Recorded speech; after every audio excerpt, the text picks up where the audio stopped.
Hello my dear friends, I am Abir Joshi and welcome to my channel Orientation Sphere।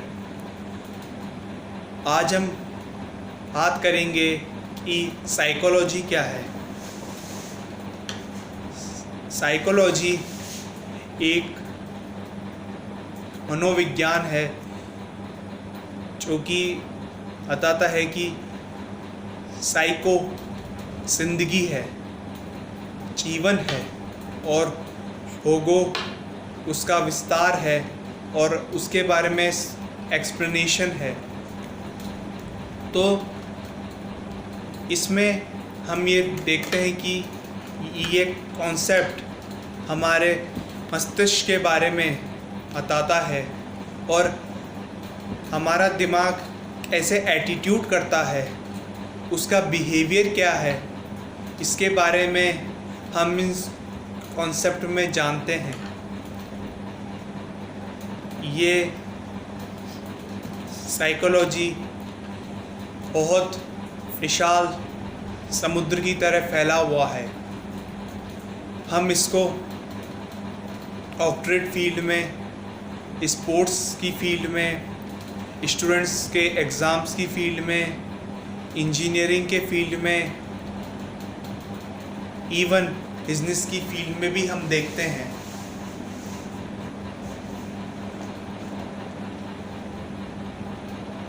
आज के दौर में कंपनियों में साइकोलॉजी बहुत गहरी जड़ों से मजबूत है। वो ऐसे है कि एम्प्लॉयर और एम्प्लॉई का जो संबंध होता है, उससे एम्प्लॉई अपने एम्प्लॉयर से क्या चाहता है, अपने सैलरी में increment, promotion, self esteem and other type of incentives. तो ये जितनी बातें हैं, इन बातों को एम्प्लॉयर अपने दिमाग में अच्छे से जानता है कि अगर उसने ये डिमांड अपनी एम्प्लॉयज़ की कंप्लीट नहीं की, फुलफ़िल नहीं की, तो उसके कंपनी के एम्प्लॉयज़ उसको छोड़ के चले जाएंगे। और एम्प्लॉयर क्या चाहता है एम्प्लॉय से कि उसके एम्प्लॉयज़ एफिशिएंसी से काम करें और कंपनी की प्रोडक्टिविटी लेवल इंक्रीज़ हो। तो एम्प्लॉयज़ भी अच्छे से जानते हैं कि अगर वो समय पे अपना टास्क कंप्लीट नहीं करेंगे तो उनकी सैलरी कट हो सकती है और उनको जॉब छोड़ के जाना पड़ सकता है। तो ये दोनों ही लोग अच्छे से अपने परफॉर्मेंस को इवैल्यूएट करते हैं, एनालाइज करते हैं और दूसरा क्या सोच रहा है एक दूसरे के बारे में, वो इसको भी देखते हैं। तो ये जितनी बातें होती हैं, ऐसी बातें साइकोलॉजी में कवर होती हैं। और मैं विस्तार में बता रहा हूँ कि इंसान के दिमाग को पढ़ना बहुत कठिन काम है। वो इसलिए कि हर एक दिमाग का एस्पेक्ट अलग होता है, हर एक व्यक्ति की समस्या अलग होती है, हर एक व्यक्ति की सोचने की क्षमता अलग होती है। हर एक व्यक्ति वो इसके बारे में क्या सोच रहा है, उसकी मानसिकता भी अलग होती है। तो मैंने अपने व्यूज से 4 प्रकार की कैटेगरी निकाली है जो हम आज के समय में हर व्यक्ति के उस उम्र के हिसाब से हम देखते हैं।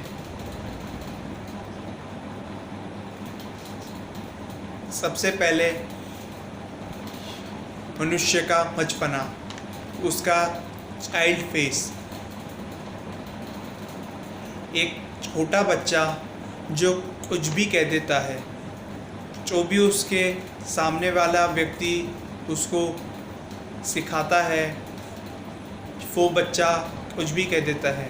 अच्छे व्यक्ति उसे अच्छी बातें सिखाएंगे और ऐसे व्यक्ति इनके अंदर छल कपट ईर्ष्या भावना भरी है, वो उसे ऐसी बातें सिखाएंगे। और छोटे बच्चे में विवेकशीलता नहीं होती है, उसमें सोचने समझने की शक्ति नहीं होती है।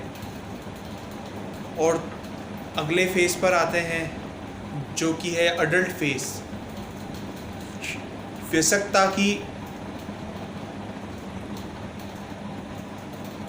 अडल्ट उसमें हम ये देखते हैं कि हार्मोन्स की जो स्पीड है क्रिएशन में वो बहुत फास्टली चलती है, और इससे 18 से 20 साल के स्टूडेंट्स काफ़ी एरोगेंस, एंगरनेस, अहंकारी के होशों में फंस जाते हैं। और ऐसे बच्चे अपने घर वालों की बात ना मानते और अपने मित्रों की बात मानते हैं। जो उनके मित्र उनसे कह रहे हैं वो ये समझते हैं कि वो बिल्कुल ठीक है, लेकिन असलियत में उनके पिता और माता ही सही होते हैं। तो हर समय हर सिचुएशन में हमको अपने माता पिता से एडवाइस लेना चाहिए। और तीसरा फेज़ आता है यंगर फेज़, मतलब जवानी का एरा। जवानी में मनुष्य ये समझता है कि वो हर समस्या को टैकल ऑफ कर सकता है, लेकिन ये एक मिथ है। संकट के समय जब उसका बुद्धि काम नहीं कर रही होती तो उसको एक असिस्टेंस की आवश्यकता होती है, और ऐसा असिस्टेंस उसके माता पिता के अलावा उसको कोई भी नहीं दे सकता। तो एक अच्छा कॉम्बिनेशन बनता है कि अनुभव प्लस जो आज की जनरेशन का ज्ञान है, इन दोनों का मिश्रण इंसान को हर सिचुएशन से निकालने में हेल्प करता है। और अंतिम फेज़ है जो कि हर व्यक्ति की ज़िंदगी का आखिरी होता है, वो है ओल्डर, बुढ़ापा।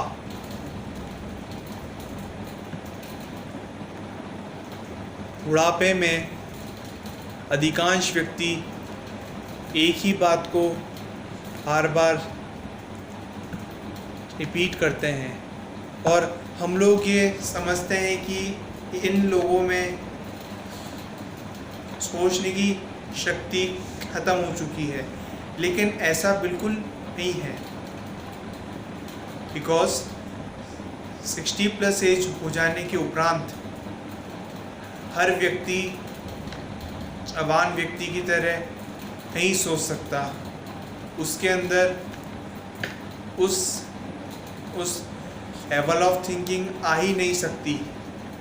तो ऐसा उन लोगों के साथ नहीं,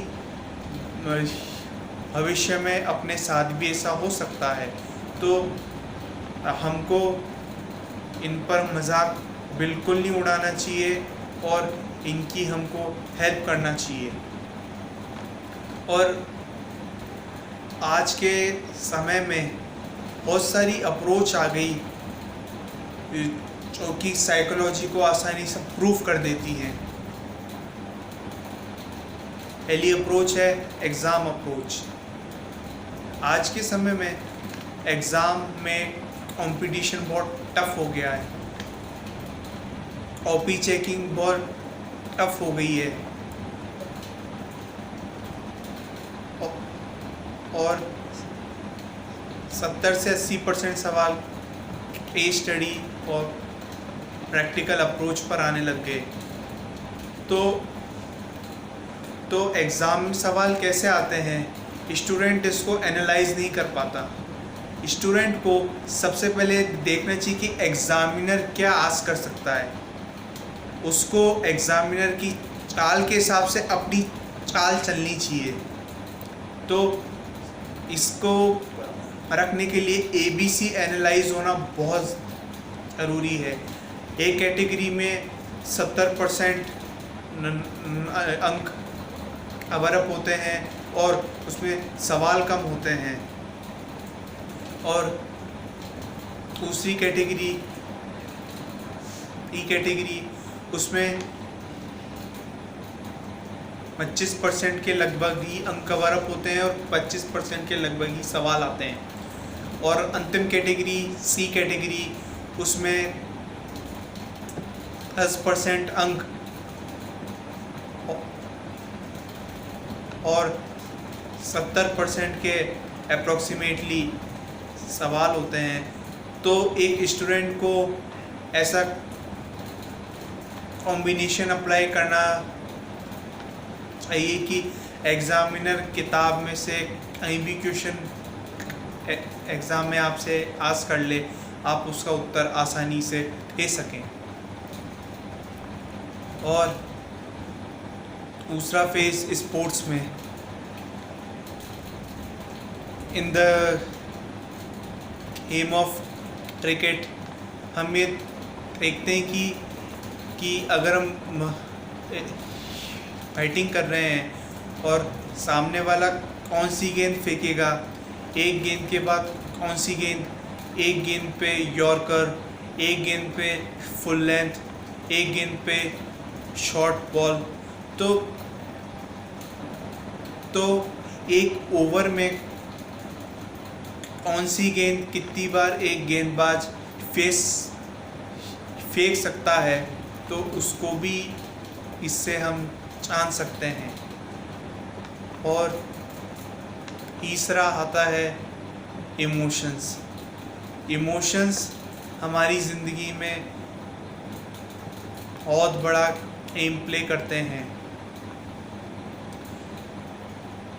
सकारात्मक भावनाएं जहाँ पर होती है वहाँ पे सफलता की प्राप्ति होना फिक्स है। वो ऐसे कि हम हमेशा अपने इर्द गिर्द हमेशा पॉजिटिव लोगों के साथ रहते हैं, जो हमारे साथ अच्छी अच्छी बातें करते हैं और इम्पॉसिबल लक्ष्य को भी पॉसिबल करने की उनमें मादा होता है। और जो नकारात्मक लोग होते हैं वो हमेशा डिप्रेशन में लाने की, एंग्जाइटी में लाने की, स्ट्रेस में लाने की बातें करते हैं। और ऐसे व्यक्तियों की संगत के होने के कारण हम अपने जीवन में सफल नहीं हो पाते और खूब भवन में गिर जाते हैं। तो एक अच्छा पर्सन जिसका दिमाग बिल्कुल क्लियर हो, स्थिर हो, उसको हम ऐसे जाने, ऐसा व्यक्ति जिसके अंदर हमारे प्रति एक भावना है, जो हमारा दुख अपना दुख समझे और अपनी खुशी उसकी खुशी समझे, और जो कड़े फैसले लेने में हमारी मदद करे। तो ऐसा फ्रेंड, ऐसा व्यक्ति हमारा हमेशा साथ देगा। तो इसी से मैं अपनी बात ख़त्म करना चाहूँगा। और अंत में, अगर आपको मेरी वीडियो अच्छी लगी तो आप मेरे चैनल को सब्सक्राइब कीजिए और नीचे दी गई जो बटन है उसको भी आप प्रेस कीजिए। Thank you.